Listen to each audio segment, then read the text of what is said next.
and using the comparatives of the IT revolutions, the quality revolutions, trends that have overcome business and offered a new paradigm, a new doctrine for how to conduct organizations, and likened that to the emerging sustainability trend. And they conclude, quite accurately, I believe, that, as John Nesbitt wrote in Megatrends, that this is one of the fundamental megatrends of our times. You cannot ignore it. And as it's stated here, managers in business need adapted or be swept aside. And they offer plenty of examples of companies that have ignored it to their own peril and companies that have been successful to their success, obviously success. And I use the corporate world as the canary in the coal mine for higher education because my observation is that the corporate world is ahead of higher education in sustainability and has been for a while. And while the corporate world certainly has its warts and is not perfect, it is not debatable that the corporate world, in the form of the Dow Jones Sustainability Index, founded by Dow Jones in 1998, I believe, has been in business now 13 years as a discrete body of so-called sustainability leaders, and that's a Fortune 500 initiative. That was informed by the Global Reporting Initiative, the first set of comprehensive sustainability metrics, which was authored about the same time, 98, 99, and is pursuant to corporations. So a full 10 years before higher education rolled out STARS, which is the closest thing we have to a comprehensive set of sustainability metrics, a full 10 years in advance of that, the corporate world was already trading companies as discrete groups that fared well under those indicators. And so I think it behooves us to see where the corporate world is going and learn the lessons of the corporate world. So the phases of campus sustainability, as promised, start, as always, with everything that starts on a campus at the grassroots level. Some faculty, staff, students get together and have this idea. There's somebody teaching a class or somebody who wants a recycling program. All, in my observation, virtually all, the momentum for campus sustainability has started with student body, faculty, and lower level staff who want to implement something. And they fight tenaciously to get it done. It's met maybe with some resistance, or maybe it's ignored. Things get launched. Look at our university as a case study of that. The students of the University of Colorado Boulder ran the recycling program on this campus by themselves for 20 years without anybody helping them. And nothing is more the hallmark of a grassroots effort than that.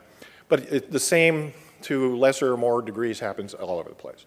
The push is always from the bottom, the first push. The second phase is, at some point, management, the administration, begin to see that, gee, there's some value in some of these sustainability activities. We can save money with an efficiency program. We can look good with a recycling program. We can do this, we can do that. And so things are sold up on the backs of their business case. And they're sold up by the grassroots advocates. And management says, yeah, let's do this. That's great. And the PR department hears about it, and they start talking about it because they know a good story when they see one and so forth. And so you get sort of the business case implementation level of sustainability. We're not fully there yet, haven't done everything, but we're going to do this stuff that pays good.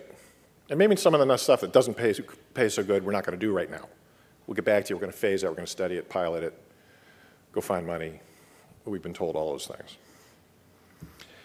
The next case is, of course, when you now have the upwelling of grassroots advocacy married to visionary leadership.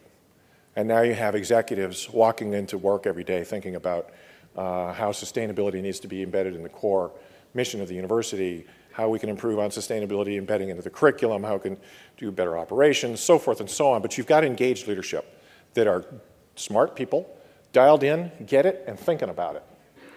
And so now you have the grassroots strength, you have visionary leadership strength, and there's some examples of universities that are there. And there's not a long list yet, but a growing list. and hopefully more. But what are we really shooting for? What we've been talking about here, integration. This is the Nirvana U model. What do we shoot for? What is it that when we get all of these assets, and I think there may be some small schools that are in this mode or getting into this mode that have engaged advocates, that have visionary leadership, and are starting to tear down the walls of the silos and truly integrating across organizational and academic turf, are embedding sustainability into the content, not just discrete majors or courses, but co-curricular, green jobs, you name it, all of the various elements of curriculum. And everything that they think about is a system.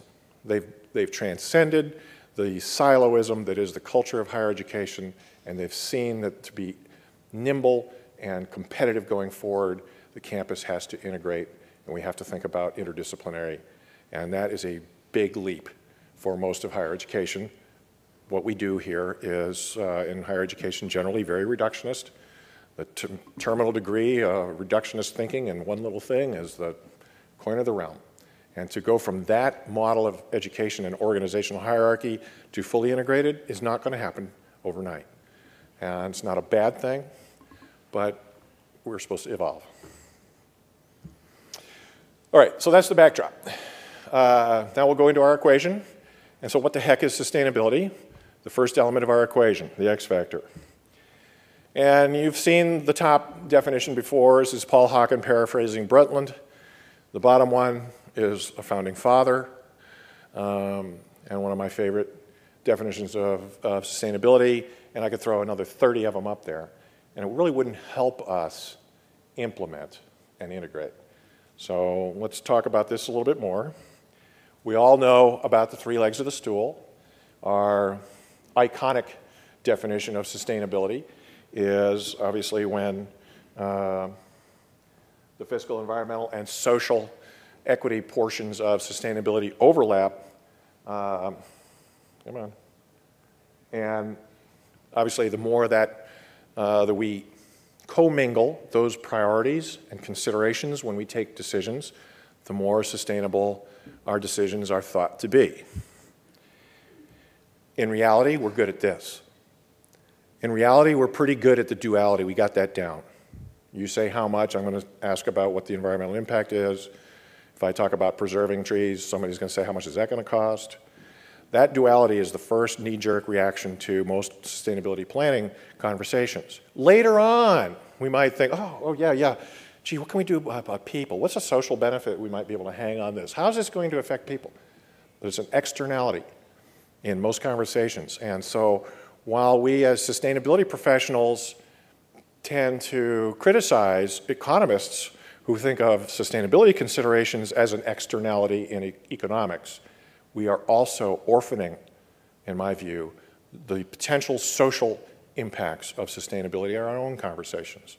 And our challenge is to bring that back in and have social benefits and social entrepreneurship and outcomes a primary focus of sustainability, along with the environmental and fiscal considerations of any conversation we take. Where's this going with respect to a definition? STARS, the reason we're all here. So along comes STARS, and as I indicated, like the Global Reporting Initiative of the 90s, is the first comprehensive set of sustainability metrics for higher education that includes social outcomes, that includes some assay of the social benefits of what we're doing. It's embodied across STARS. It's not any one discrete place. It's all over the place. Co-curricular stuff, HR stuff, community interface stuff. There's all metrics that are related to the social impacts and social benefits that sustainability seeks to propagate. And so STARS brings that to the table. As you see and you know, it's a voluntary tool and all that. I won't bore you with that. But the part that is, in my view, crucial is the social inclusion. The categories themselves, as I said, have social ramifications, human resources,